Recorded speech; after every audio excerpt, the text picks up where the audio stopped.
Welcome back. It's Lach and Raph, and as always, we're on a mission to dramatically improve the health and fitness of Australia's business executives and leaders, which is why today we want to talk about injuries. Injuries are huge, just because it is part of training. It's really just part of life, right? Training or not, you're getting injured. I don't know, anyone doesn't get injured, 100%, right? 100%. And I always think probably one of the biggest benefits people get from coming to the locker room or just getting their health and fitness sorted anywhere is it's the injuries you don't see. So it's always like, talk to people that don't train. I mean, they got the most injuries. They got the chronic back pain, rolled ankles that like don't get better. And there's so many of those injuries that like you would have got if you didn't take care of your health and fitness. But because you do, you just avoid those injuries entirely. You know, it's just interesting. Sometimes I hear people, I train in this gym, I picked up this little injury, a bit annoying. I was like, yeah, but like that's a tiny little injury. Like you don't know the injury you didn't get because you were healthy and fit, right? Because you didn't like snap your leg falling off the side of a gutter, right? Which other people do because their bones are so weak. Yeah. So injuries are going to happen. So let's get prepared. First thing we always talk about is full rest is almost never the answer. The reason full rest sucks is because you just will detrain and you'll detrain really quickly. So like if you just do bed rest, terrible idea because you're going to lose all the other progress you made around the injury, which is going to make you like, motivation to go through the floor, feel sorry for yourself. Then not only do you need the injury to get better, you also need to like slowly bring all your fitness back. And the science says that like lying in bed doesn't make the injury heal any faster. Right? So there's no benefit, tons and tons of downsides. So we're always going to talk about how to train through injuries because the science says training through injuries is not going to make them worse, going to help them heal faster as long as you don't make them worse. Right? It's just a classic example of choose your problems or they'll choose you. Yeah, 100%. Yeah, exactly. It's common. So pain is actually an incredible way to help you work through an injury. So pain is a really, really good way to know if you are making an injury worse or you're not making it better. So we talk about let's train through pain-free ranges of motion. So let's do strength training in a way that doesn't hurt. And amazingly, people will often be shocked because we can do so many different angles and techniques in the gym. They might get a pretty bad shoulder injury. And then we'll find, I can do this running motion with this angle at this weight, this much repetitions, does not hurt at all. And including doesn't hurt the next day when I wake up, like no pain associated at all. That's probably going to be a safe movement to do, reliably safe. If something really hurts and hurts more the next day after doing it, you're probably making it worse. So it's a pretty easy way to know there. So we're going to modify your program, right? Like you might have been running before, and now we're going to switch to something like really low impact. Maybe if you have like an elliptical, or you can use a bike, or maybe you can swap to we use ski ergs at the gym, so your cardio is upper body. Easy way, right? To like still train your cardiovascular system, still get your VO2 max really high, but not make the injury worse.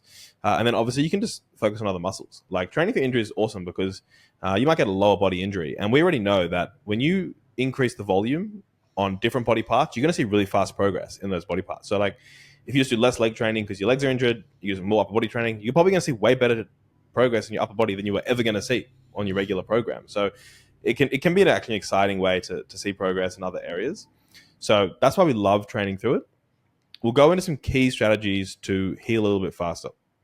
Now, unfortunately, there is no like incredible magic to healing like 10 times faster than other people, right? Healing does take time. Nutrition can help, but if you think swapping out apples for bananas is going to make you heal any faster because of some special micronutrient, you're talking tiny little bits of difference, right? We're going to say like, hey, it's a great time to dial in your eating. Like, eat as healthy as possible. Nothing that really is going to cause a lot of inflammation. It's going to slow things down, but it's the same. It's truly is the same nutritional advice, but giving most of the time. If it's a really bad injury and significant, we probably would even say potentially eating a little bit less because your activity is going to drop a lot. Like if you can't take steps during the day because of a bad injury, you probably need to eat a little bit less, right? If your training volume's gone down a lot. Second, recovery after nutrition. For me, recovery, sleep's going to be the best one. So sleep is obviously a great time for your body to heal. It's probably not the time to have rubbish sleep if you're trying to come back from an injury. If you can just dial in your sleep as alongside dialing in your food, you're just giving yourself the best possible chance to come back from it. And then the third key strategy, I believe, is just progressively returning.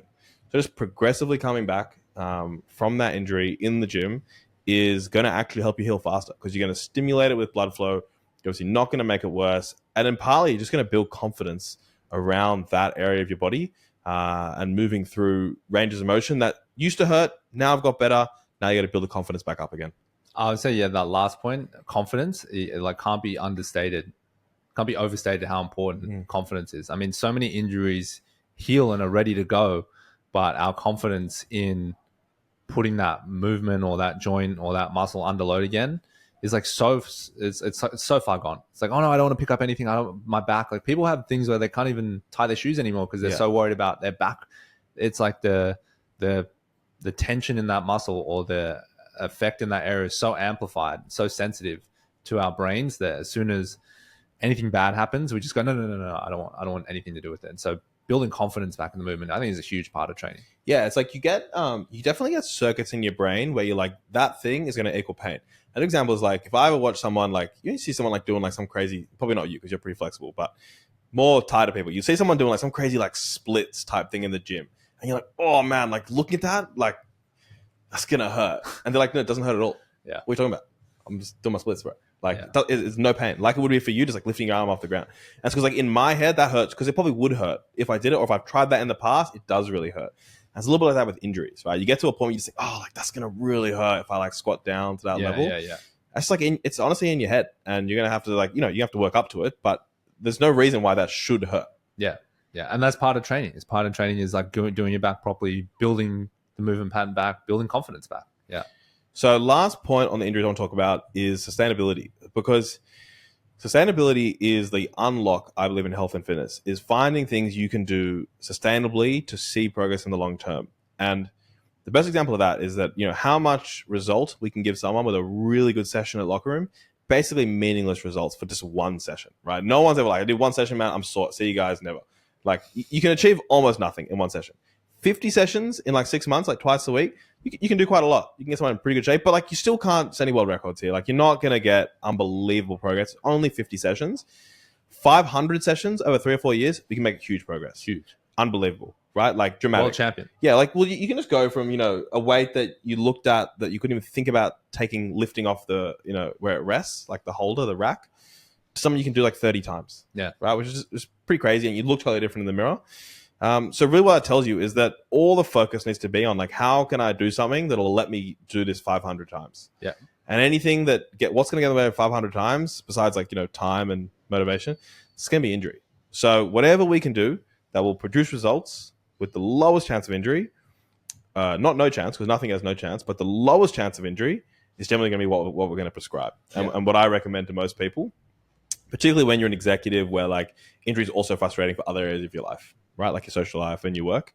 So good example for that. I mean, we used to obviously have CrossFit gyms, and at CrossFit gyms, the training can get really good results, but the chance of injury is quite a lot higher. Just given that it's like a lot more dynamic and like high repetition and movements that put a lot of force through joints, right? So it's going to have a higher chance of injury. So what we would see is that, the people that just were training well, get an injury, training well, get an injury, after 2 years, they haven't really gone anywhere. Because bit of progress, lose the progress, bit of progress, lose the progress. So we say now for executives, I mean, to put it in language you may understand well, do you know Warren Buffett's like 2 rules for investing? Get out at 10% gains. First rule is don't lose money. And second rule is don't forget rule number 1. And it's a perfect example because it's so hard to come back from less money, right? When you're talking about compounding. And it is a bit like that with injuries in the gym. Is like you want to choose exercises that give you the lowest chance of injury, because if you can just avoid injury, which means turning up to all your sessions for years on end in a row, you got a really good chance of making progress. Yeah. And anything that causes multiple month layoffs, your chance of progress, in that body part is virtually zero because you're not training. So what I would love you to think about is like, hey, chance of injury needs to come into the picture when you're thinking about what type of training and what type of exercises and what type of routine to follow. Yeah, and one thing I would always be aware of is if things are going really well and you're progressing really fast and you're getting stronger and stronger and stronger, you are actually, unfortunately, you're heading towards an injury zone. That's what I've always found. As you're making like really, really good progress, you're progressing really quickly, your body is going to break down at some point because the stimulus is really new. When you hit a point where you're kind of plateauing a little bit and you're kind of maintaining, that's generally the safest place to be. But if you're like breaking through some big plateaus and you're progressing really fast, you're generally on a fast track for something to break. So often, and you actually see that so reliably when you've done this for over a decade like us. Like I'll see someone that like, man, bench press has just gone so good at the moment. Like I've gone 80, 90, I can like 110. And you just sit and like so reliably you come back in 6-9 months and you're like, oh, you're up to like 140 now? It's like, well, I didn't get the 110 and then I pulled something in my back and now like every time I do it, it hurts and I'm swapped to machines and I'm focusing on my posture. And it's like, yeah, like when you increase the weights rapidly, you're often going to hit an injury. And that's why people struggle to keep making progress. Yep. Yep. Too much, too soon, too greedy. So there it is. That's how you deal with injuries. And yeah, I think the most important thing is just expect that it will happen at some point. You want to minimize it as much as possible, but don't be disheartened when it happens. Don't set an unrealistic expectation of like when it will get better and when I'll get back to myself. Just approach it like with a good process, and it'll heal when it heals, as long as you give it the right time and you follow the principles we talked about today. Cool. There you have it, guys. Thanks so much for tuning in, and we'll speak to you all on the next episode. Thank you for tuning in to today's episode. If you want to get the information in this episode and more, you can download the 30-day health optimization blueprint, which is all the tools and tactics that we use with our clients every day for 30 days. We'll deliver you an email in your inbox. Just head to lockerroomgym.com/blueprint to get the emails. That's lockerroomgym.com/blueprint.